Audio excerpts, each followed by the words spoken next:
de primeira derivada e segunda derivada com análise dos quadros em relação a um gráfico.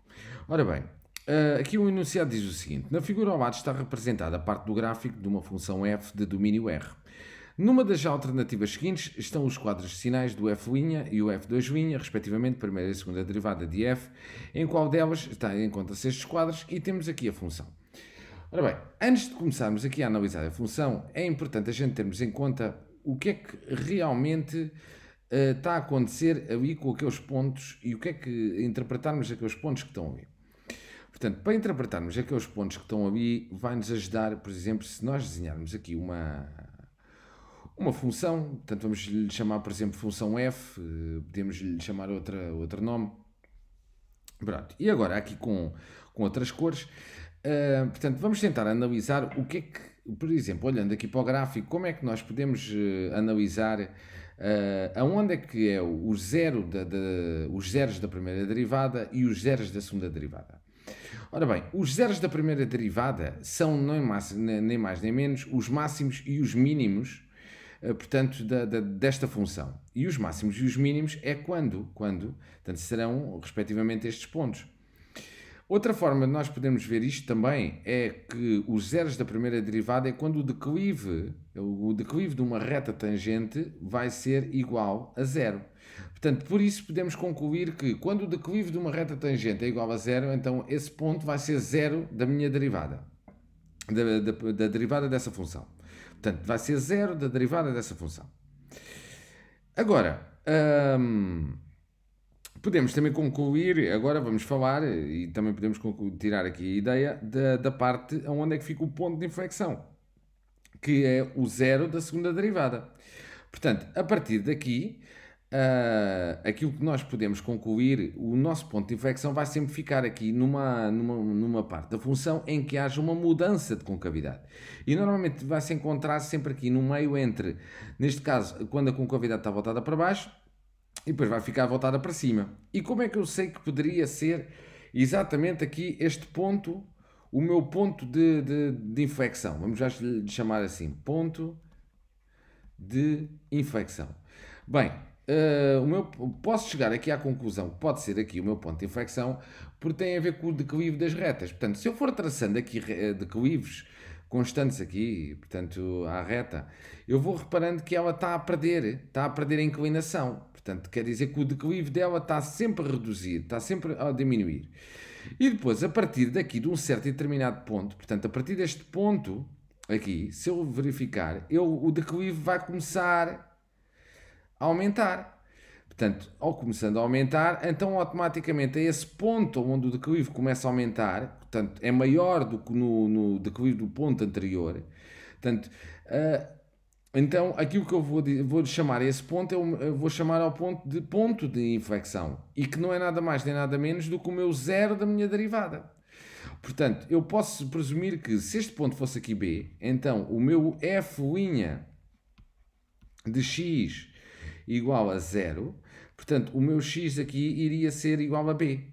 Portanto, quer dizer que, obrigatoriamente, o valor que eu iria obter aqui seria o meu b. Portanto, enquanto que, em relação à primeira derivada, que os meus zeros vão estar aqui, então eu posso também concluir que quando eu tenho o f' de x igual a zero, então podia concluir que se eu chamasse a este ponto A, e aqui se eu chamasse a este ponto ponto C, então seria x igual a A ou x igual a C. Portanto, basicamente, eu podia concluir aqui que teria aqui dois zeros. Portanto, agora, aproveitando esta ideia, portanto, eu posso já chegar à conclusão facilmente que este ponto A, como o meu declive aqui é zero, neste ponto C, como o meu declive aqui é zero, e como no ponto E o meu declive aqui é zero, vão ser zeros obrigatoriamente na minha primeira derivada. E bem, e em relação a esse aspecto não há qualquer dúvida, até porque todas as opções assim o indicam. Em relação ao I, ao B e ao D, não vai ser nada mais nem nada menos do que os pontos de inflexão da minha segunda derivada. E pontos de inflexão esses que são também os zeros, portanto, da minha derivada. Da minha segunda derivada, isto é. Agora, a partir daí, tendo essa parte toda sempre igual, portanto, a partir daí não conseguiríamos distinguir e anular alguma das opções isto é, colocar como alguma opção incorreta. Portanto, a partir desse momento, a única coisa que eu posso dizer e fazer é o seguinte, é que neste momento, portanto, agora só posso olhar é aqui para as concavidades e para os declives das retas.